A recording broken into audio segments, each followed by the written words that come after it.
নমস্কাৰ বন্ধুসকল, মোৰ আন এটি ভিডিঅ'লৈ আপোনালোকক স্বাগতম জনাইছোঁ। আশা কৰোঁ আপোনালোক সকলোৰে ভাল। আজি মই আপোনালোকক উত্তৰ গুৱাহাটীৰে আন এক প্ৰসিদ্ধ মন্দিৰলৈ লৈ যাম, যাৰ নাম হৈছে অশ্বক্লান্ত দেৱালয়।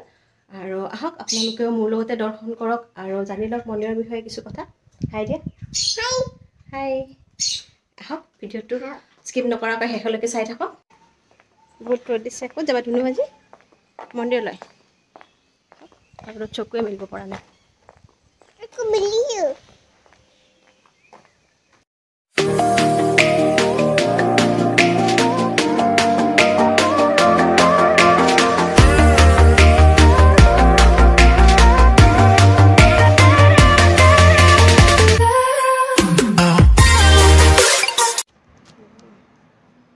আমি আহি পালোহি অশ্বক্লান্ত মন্দিৰ। এইফালে আছে, মূলতে অশ্বক্লান্তত দুটা মন্দিৰ আছে। এটা হ'ল, দুইটা মন্দিৰ বিষ্ণুৰে হয়। এইফালে আছে আপোনাৰ কুৰ্ম জনাৰ্দন মন্দিৰ হয়, যিটো ভগৱান শ্ৰী বিষ্ণুৰ দ্বিতীয় অৱতাৰ, কাছ অৱতাৰৰ মন্দিৰ হয়। এই মন্দিৰটো দেখাই দিছোঁ, আজি বহুত মানুহ আহিছে। এই মন্দিৰটোতে শ্ৰাদ্ধ মৃতকৰ পিণ্ড দিয়া হয়। ইয়াতে শ্ৰাদ্ধৰ কৰ্ম কৰা হয়। এইটো হ'ল ভগৱান শ্ৰী বিষ্ণুৰ দ্বিতীয় অৱতাৰ, কাছৰ কুৰ্ম অৱতাৰৰ মন্দিৰ হয়। ভিতৰত কাছৰ পিঠিৰ আকৃতিৰ মূৰ্তি এটা আছে, তাত কুৰ্ম জনাৰ্দন মন্দিৰ বুলি কোৱা হয়। এয়া দেখিছে আপোনালোকে, শিলত কটা কিছুমান মূৰ্তি আছে, বৰ সুন্দৰ, খুব সুন্দৰকৈ আঁকিছিলে। এইটো বনাইছিলে কোচ ৰজা ৰঘুনন্দন ৰয়ে বনাইছিলে 1700 শতিকাত। এয়া দেখিছে, সুন্দৰকৈ বনাইছে মন্দিৰটো।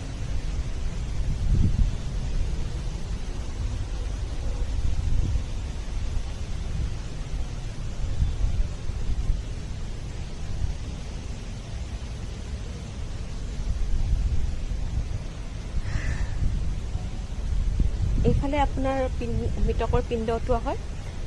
ইয়াতে কোৱা হৈছিলে আগতে 12টা কুণ্ড আছিলে, যিটো কালৰ গতিত ব্ৰহ্মপুত্ৰতেই জাহ যায়। আৰু এতিয়া ব্ৰহ্মকুণ্ড নাই যিহেতু মৃতকৰ পিণ্ড ব্ৰহ্মপুত্ৰতে উঠোৱা হয়। এয়া কুৰ্ম জনাৰ্দনৰ মন্দিৰ হৈ গ'ল। আমি গৈ আছোঁ অশ্বক্লান্ত। এইফালে চিৰিৰেও যাব পাৰে, কিন্তু আমি চিৰিৰে নাযাওঁ। আৰু এটা ৰাস্তা আছে, আপোনালোকে গাড়ী লৈ যাব পাৰে সেইফালে।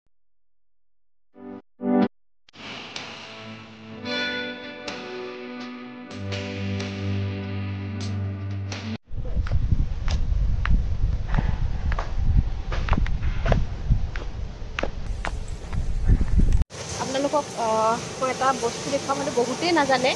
ইয়াতে কৰ্মবীৰ নবীন চন্দ্ৰ বৰদলৈ ডাঙৰীয়াৰ সমাধি আছে। এইটো চাওক,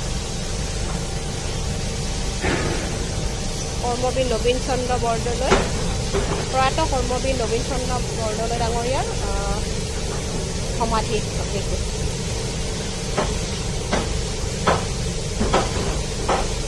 আৰু এই কথাটো হয়তো বহুতেই নাজানে।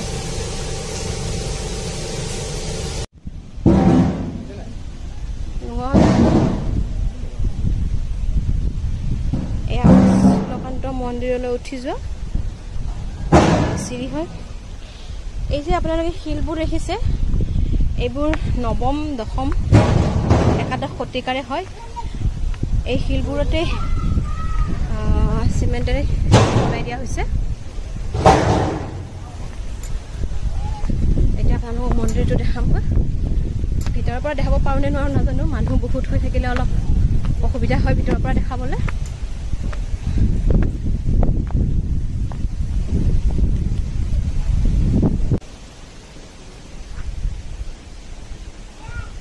আমি আহোঁতে আগতে ইয়াতে হাফ ৱাল আছিলে, চাগে নতুনকৈ বনাব, সেইকাৰণে এইবোৰ দি থোৱা আছে।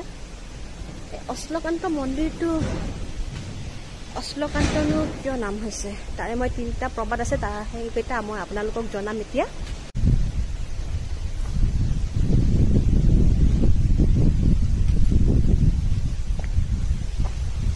এই মন্দিৰটো 1800 খ্ৰীষ্টাব্দত স্বৰ্গদেউ শিৱসিংহই বনাইছিলে। সুন্দৰ শিলত কটা মূৰ্তি আছে কোৱা হয় যে ইয়াতে ভগৱান বিষ্ণুৰ দশাৱতাৰ মূৰ্তি আছে 10টা অৱতাৰৰ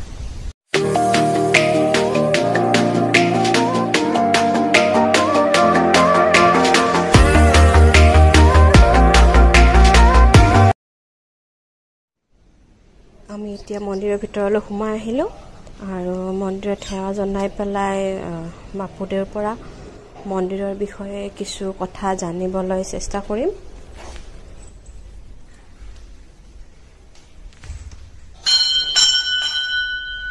ইয়া খালগ্ৰাম ৰূপী নাৰায়ণ শংখচক্ৰ গদাপদ্মে ভগৱান বিষ্ণু অনন্ত নাগৰ ৰূপত শয়ন কৰি আছে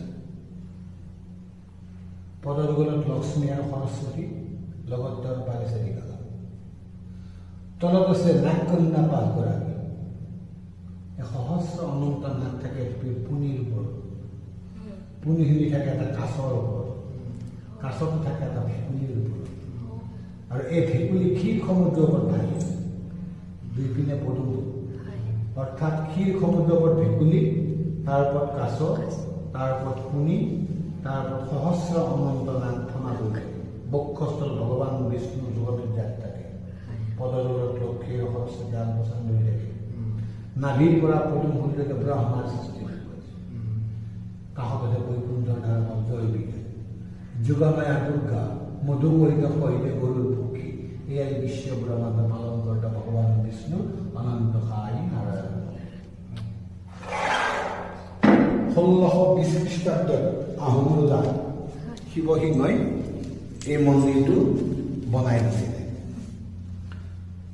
তাৰ 100 বছৰ আগতে দৰগী ৰজা ৰঘুনন্দন ৰায় তলৰ পূৰ্ব জনাৰ্দন মন্দিৰটো বনাই দিছিল প্ৰবাদ মতে যোগিনী তন্ত্ৰৰ মতে ইয়াত ভগৱান বিষ্ণুৰ অৱতাৰ শ্ৰীকৃষ্ণই 3বাৰ আহিছিল এই ঠাইখনলৈ এবাৰ ৰুক্মিণী গ্ৰহণ কৰি লৈ আহোঁতে তেওঁৰ ঘোঁৰা ইয়াত ক্লান্ত হৈছিলে জিৰাইছিলে পানী খাইছিলে তেওঁ ভৰিৰ খোজ এটাও ইয়াত দি থৈ গৈছিল এতিয়াও সেইটো শিলৰ ওপৰত বিৰাজমান তলত বিষ্ণুৰ পদ বুলি কয় এতিয়া পানীৰ তলত আছে বৰ্তমান খৰালি মাহত দেখা পায় আৰু ঠিক তেতিয়া তেওঁৰ আহাৰ চিন স্বৰূপে স্বতঃস্ফূৰ্ত বিদ্যমান এয়া ঘোঁৰাৰ খোজবিলাক এতিয়াও দেখা পায় আৰু বিষ্ণুৰ শ্ৰীকৃষ্ণৰ ভৰিৰ খোজটো এতিয়াও আছে এয়া দ্বিতীয় গয়া বুলি এই তীৰ্থস্থানখনক কয় দ্বিতীয় গয়া এয়া পদগয়া আৰু হৰিদ্বাৰত আছে ক্ষীৰগয়া কুৰুক্ষেত্ৰৰ যুদ্ধৰ সময়ত অভিমন্যুক যেতিয়া চক্ৰ বহুত সোমাই ৰাখিছিলে তেতিয়া অৰ্জুনক তত্ত্বজ্ঞান দিয়াৰ চলেৰে ইয়ালৈকে লৈ আহিছিলে হাজোৰ 7 ডলালৈকে আনিছিলে তাৰ পৰা ইয়ালৈকে লৈ আহিছিলে তাৰপিছত দাপৰত গোটেইখিনি দাপৰতে হৈছিলে নৰকাসুৰ যেতিয়া প্ৰাগজ্যোতিষপুৰৰ ৰজা আছে তেওঁৰ অত্যাচাৰত থাকিব নোৱাৰি প্ৰজাবৰ্গৰ দুখ থাকিব নোৱাৰি যিহেতু পৰিত্ৰাণে সাধনাংশ বিনাশয় চতুষ্কৃতা ধৰ্ম সংস্থাপনাৰ্থ সম্ভৱান তেওঁ যিটো অৱতাৰ কৰিছিলে তেওঁ তেতিয়া ভক্ত 16,000 গোপীনীক তেতিয়া আবদ্ধ কৰি ৰাখিছিলে নৰকাসুৰৰ কামাখ্যা দেৱীকো বিয়া কৰাবলৈ তেওঁ উদ্যত হৈছিল তেতিয়া তেওঁ সত্যভামাৰ লগত ৰথেৰে ইয়ালৈ আহি নৰকাসুৰক পৰাস্ত কৰিছিলে ইয়াত কুৰ্ম ৰূপ ধাৰণ কৰি ইয়াত বিৰাজমান তলৰ মন্দিৰটো কুৰ্ম জনাৰ্দন বিষ্ণুৰ পদচিহ্ন থাকিব অশ্বক্ৰান্তম সমতীৰ্থ নাহি ব্ৰহ্মাণ্ড গোচৰে বুলি কৈছে যে অশ্বতীৰ্থ অশ্বক্ৰান্তৰ সমান তীৰ্থস্থান পৃথিৱীত নাই ইয়াত যোগিনী তন্ত্ৰই গৈ থৈ গৈছে কৃতে যুগে পুষ্কৰাণী সত্য যুগত পুষ্কৰ তীৰ্থ ত্ৰেতায়াং নৈমিষাৰণ্যম ত্ৰেতাৰ যুগত নৈমিষাৰণ্য শ্ৰেষ্ঠ তীৰ্থ দাপৰেটো কুৰুক্ষেত্ৰ দাপৰত কুৰুক্ষেত্ৰ শ্ৰেষ্ঠ তীৰ্থ অশ্বতীৰ্থ কলৌ যুগে কলি যুগত অশ্বতীৰ্থ শ্ৰেষ্ঠ তীৰ্থ এই তীৰ্থখনৰ মহাত্মা ইয়াত মুখ্যগতি পৰমগতি লাভ হয় পিতৃপুৰুষাদীৰ শ্ৰাদ্ধাদি কৰ্ম কৰিলে মুখ্যগতি প্ৰাপ্ত হয় তাৰ কাৰণে ইয়াত হাজাৰ হাজাৰ মানুহ এতিয়া পেটপক্ষ চলিব কালিৰ পৰা বিভিন্ন প্ৰান্তৰ পৰা তৰ্পণ শ্ৰাদ্ধাদি পিণ্ড কৰিবলৈ ইয়ালৈ আহিব বিশেষকৈ নেপালী সম্প্ৰদায়ৰ মানুহ যথেষ্ট আহি থাকে কালিৰ পৰা মহালয়ালৈকে চলিব জন্মাষ্টমী অশোকাষ্টমীতে যথেষ্ট ভিৰ হয় অশোকাষ্টমীত হাজাৰ হাজাৰ মানুহ গয়া তীৰ্থত বিষ্ণুপদত পিণ্ড দান অস্থি গ্ৰহণ কৰিবলৈ আহে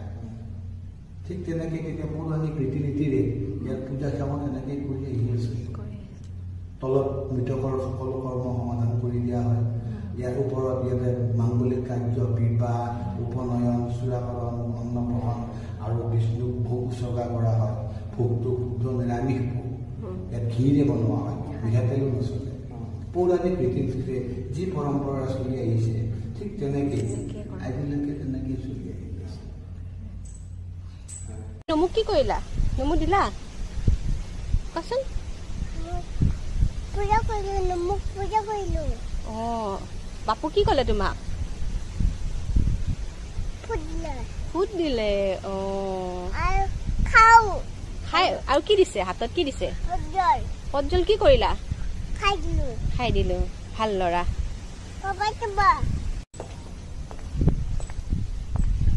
এক নৈসৰ্গিক পৰিৱেশ বুলি যাক কয় সেইটো ইয়াতে বিৰাজমান।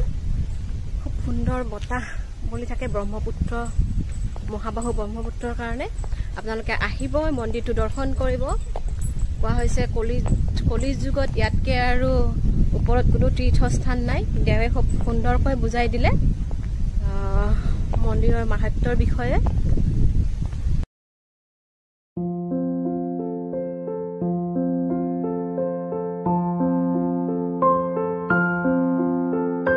ভিডিঅ'টো যদি চাই ভাল লাগিছে লাইক কৰিব আৰু মোৰ চেনেলটো ছাবস্ক্ৰাইব কৰিব আৰু শ্বেয়াৰ কৰিব।